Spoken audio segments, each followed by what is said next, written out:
do our best. And a very simple note. But that person ended up becoming the next chairman of the board. And that trust level had been tremendously high at that point. Kind of as part of this settlement, there was a change of management that came about, and this chairman of the board, Victor Parsonet by name, called a couple of us to his office and said, we're now looking for a new CEO, and we will not hire anyone of whom you don't approve. This Which is is another rare, to put it mildly. dynamic. I think one of the other comments he made at that meeting, he's a cardiac surgeon and had headed a surgical unit at his hospital for many years. And he said, I really think of you musicians the same way as I think of my doctors who I work with. You are my colleagues here. We have a mission to do, and that is to provide the best service we can to the people we're trying to serve. And join me in this, and I will not lead you astray, and don't you do that to me. And it was just a very different dynamic than we had ever been faced with before. And then I think it's different from what most of us are faced with in most situations. It's true. I mean, it takes those little sparks of leadership, of people who understand the human dynamics of what they're dealing with. And doctors are amazing for that. We have several of them on our board of directors, and I think there's just an amazing level of personal relationships and understanding that trust is everything. But I think also the orchestra must have been in some trouble, otherwise nobody would have been talking about pay cuts. It was in terrible trouble, yeah. The way they got from 47 to 17 was one of our board members stepped up and began a festival in Ireland that we went to. So for 2 summers we spent 3-week residency in an incredible County Clare in Ireland, where there had never been a classical music festival. And so we had a new dynamic, this international profile, plus playing for people who have never heard a symphony orchestra, which was wonderful to meet.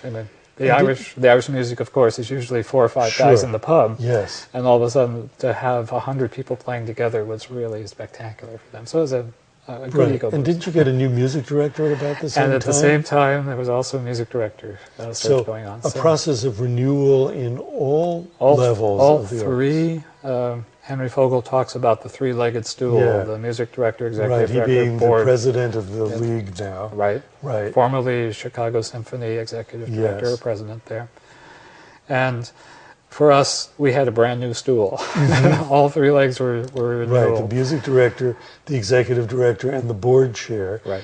And the board chair was clearly doing everything he could to say to you, I value you, you are my colleagues. Not my adversaries, not my employees, my colleagues. Yes. And you all said, and we can give him back that, and let's do the negotiations before we get into the hall, so that won't be... It made that next contract, which was that one, going into the hall, not an issue. It might have been 2 contracts later, but those lines of communication were open then, have remained open to this day, which is a wonderful dynamic to work in.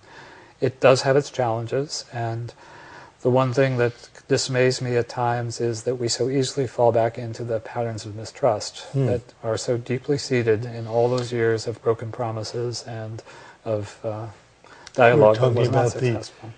The second of the 3 eras we outlined, when the musicians are struggling to be recognized, to get rights, to get decent levels of pay, to have job security. And you had to fight management very hard to get that. And in those, yes, there was mistrust, there were broken promises, there was suspicion. I think actually anybody who's gotten even remotely close to the orchestra world knows this and can tell horror stories. Sure. Now, in New Jersey, the executive director is gone. He now runs the Pittsburgh Symphony. The music director is gone. And there's another executive director in the interim who then the left. And now you're looking for another one. Yes. Because Simon Woods, who ran it now, runs the Royal, Scottish, Glasgow. And the Glasgow Orchestra. Yeah, the orchestra, I can't remember its name either, but Royal Glasgow Philharmonic, something like that. Scottish is in there somewhere. Still have the same board chair. Yes. But how are things now? I feel we're a little bit, we don't have enough legs on our stool right now to keep that thing alive. It's really an important relationship that, you know, it's a board chair that's still there. We have a new music director, so there's a new dynamic in play there. Nemi Järvi. Right, a music director who's a well-known name, kind of a beloved figure in many ways. And engaging, and fantastic for the audience. Ticket sales are up, and he is a showman. He loves to perform, and he loves making music, and it's infectious. It's great. The musicians have kind of caught it now, and the audience is catching it. So that's all good. But a very challenging funding environment. Very. And here, a problem that I know has existed in New Jersey, maybe have become more serious, which is that there are many major corporations located in New Jersey, but they actually think they're located in New York, and they just happen to have their offices across the river in New Jersey. But what I've always heard, they've been reluctant to donate to New Jersey organizations. Yes, except for Princeton University. Yeah. Yes. Well, of course. The one exception. Princeton University is world famous. That's right. It's in the Ivy League, for God's sake. That's right. It's kind of, it has always been New Jersey's fate.